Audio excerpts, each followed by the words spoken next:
Hey everyone, Thor here today, and yeah, you're probably watching today's video and you're like, we're not in the mountain biking scene, we're not actually hiking a mountain. That's because next month we are getting the opening of snowboard season in Colorado. We've got everything from the Epic and the Icons, and last season was my first snowboarding season. I had a beginner board, then at the end of the season I decided to upgrade, and I went a little bit harder on it than I meant to.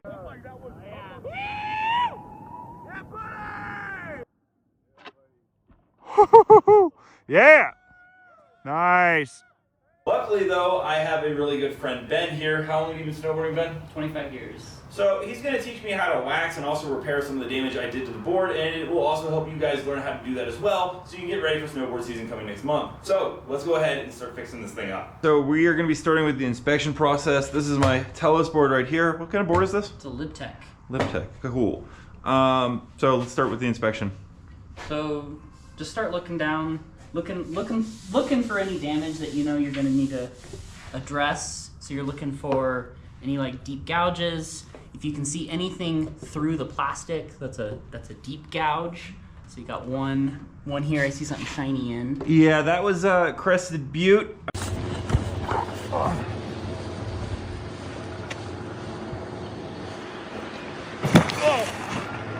Got a rock, and yeah, there is a little bit of shiny in there as well.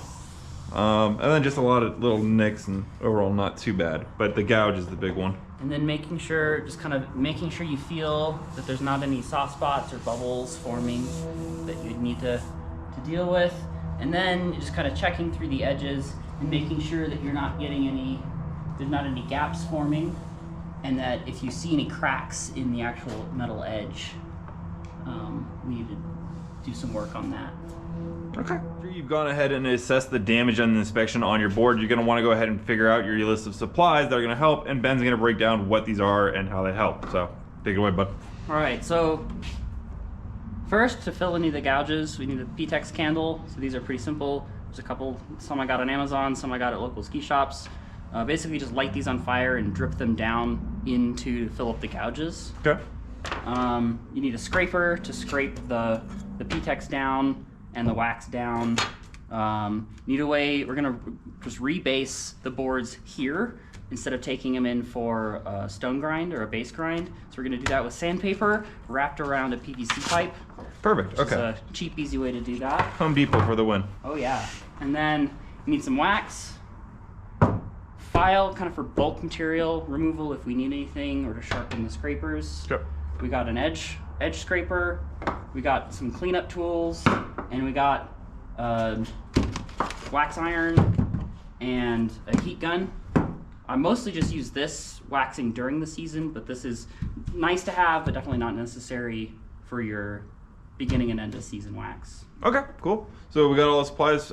We know what the damage is. Let's go ahead and start going over how to fix it. So the first thing we're going to go ahead and start off with is actually filling in the cracks and the damage to the board that we showed in the picture.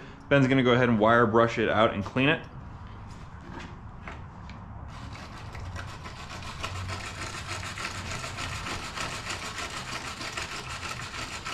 Ooh, exciting. Ooh. So we're going to start with the P-Tex because the rest of the steps are all removing material, and so it's nice to just get it out of the way. And so you scrape this down as you're doing the rest of the base work. I don't know, does it smell? It probably smells less bad than crack. I don't know. I don't know, I've never smelled crack, so I couldn't actually tell you. It smells like melting plastic. So, yeah. Oh, okay, and so it just starts dripping. Yeah, and you want to make sure it gets fully hot, and you'll burn a bit of the dust out. Full flow in there, and we're trying to use the heat from the flame. Kind of Messed up. Let the heat from the flame kind of keep it hot.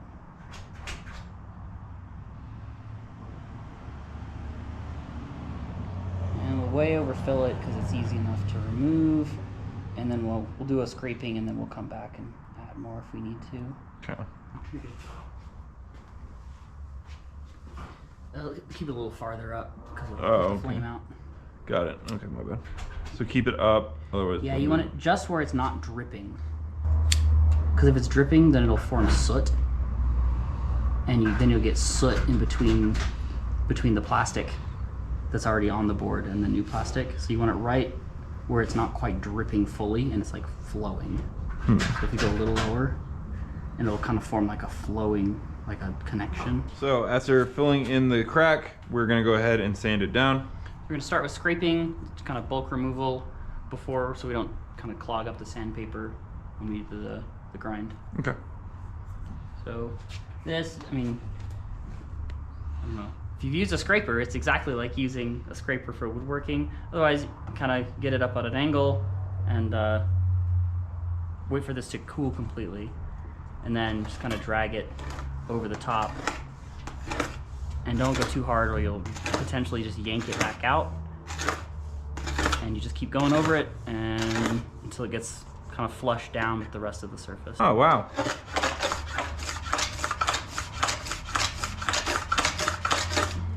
Huh. That's pretty good. And if you find there's more gaps once you do this, then you can come back in with that candle. The next step. This is, so if you know stone grinding your board, or if you take it in and get a base grind done, okay, like a machine grind, that's what we're kind of replicating. Okay. Very, very cheap. But so for this, we can do it over again. But for this, basically, we're just going to take and knock down. So as you ride the board, the edges will tend to get rounded away from the snow, so they'll get rounded this way. Okay. And so all we're trying to do is we're trying to make sure that the center of the board is flat with the edges, and then we'll do a little bit of work as well to make sure there's not too much undulation this way. Okay. So we're just making sure we're making the board flat and like smooth and true again. Cool. So for this, yeah, so you're just gonna kind of want to push. This is just to keep it so you're smooth, so you're not like gouging it out worse. Okay. But just kind of, I just like to wrap it up around this a little bit. You don't want to do too many layers. And then as it starts to get full of plastic, you can just kind of advance it along. Okay. Start, and we'll just kind of tear the board up.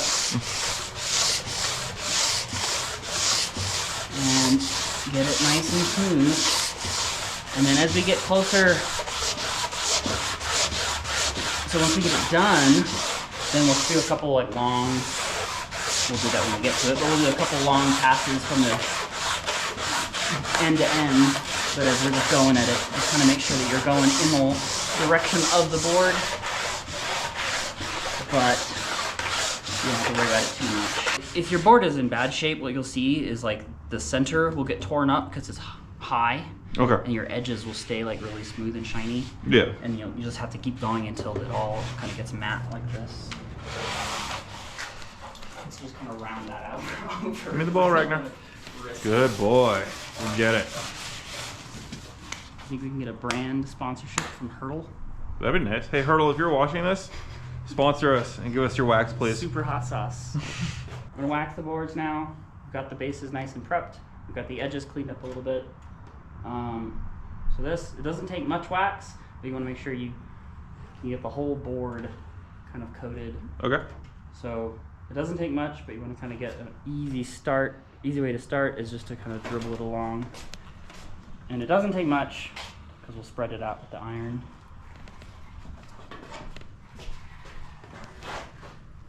More than I actually need, but it's fine. And then you want to keep this moving because it'll scorch the board. There's a temperature control. It's probably just. This is the dial in the middle? Yes, it's set like near medium. It's pretty good. And yeah, so just kind of rub it around. All right. Rub it up. Oh, they're multiplying. No. All right, so do I hold it at an angle again? Yep. Yeah, and you're just gonna do the same thing as we did with the P-Tex. Okay. Scrape effectively all the wax back off the board. All right, we're using the same thing. RaceBladeWax.com, please also sponsor me. So you scrape basically all the wax off, and a lot of the debris Okay.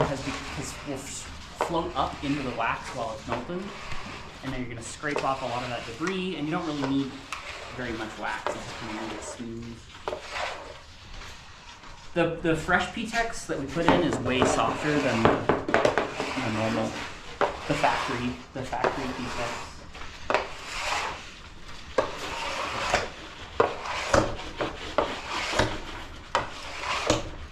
So next, we need to make sure that we got just a good even coat of wax. So we finished scraping off all of the ironed on wax, and you can do another coat of iron on wax, or I prefer, because it's a little less wasteful of the wax and takes less scraping, is just to kind of do a little bit of a rub-on coat over any of these spots that don't look wetted out.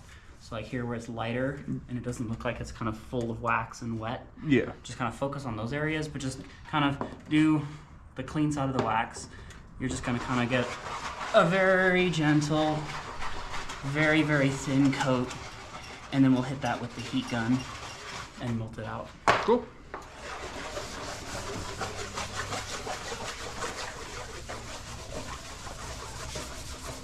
Wax on, wax off. Harikari. Is harikari like the suicide thing? That's the Japanese like sword through the stomach thing. Seppuku is one. Oh yes. What the heck is harikari mean? It is a thing. Is that the thing where they like, is that like where you like burn wood to preserve it? That has a Japanese name. I don't think that's what it is. It's in that one, there's like a J. Cole song that says, wax on, wax off, harikari. Keep it moving. You know, you don't have to go super fast. It's not like crazy, crazy scorching hot, but just kind of keep it moving. And you just want to kind of go over an area until it like will go from looking like this to suddenly looking like there's molten wax on top. Okay. And then at that point you can pretty much move on.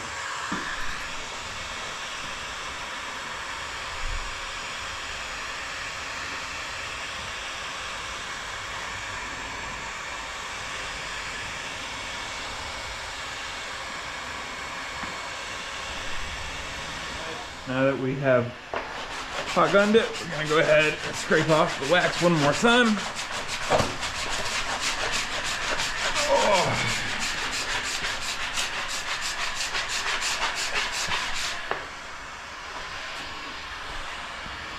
There's one last chance to make sure that there's nothing, no rough spots, no issues you need to address, and you're just kind of getting it cleaned and giving it like a nice, very smooth surface. Probably not really necessary, but it looks nice. And just do, like linear. Oh, linear? Tip to tail. Okay. This just looks better. No? Again, I don't think it's actually... It's aesthetics. Yeah. 90% of snowboarding is aesthetics. Alright guys, so that is going to be how to wax, repair, and go ahead and get ready for the brand new snowboard season and everything going on. If you guys like this content or you're into snowboarding stuff, do like, comment, and subscribe. We're going to be hitting pretty much every resort multiple times this season.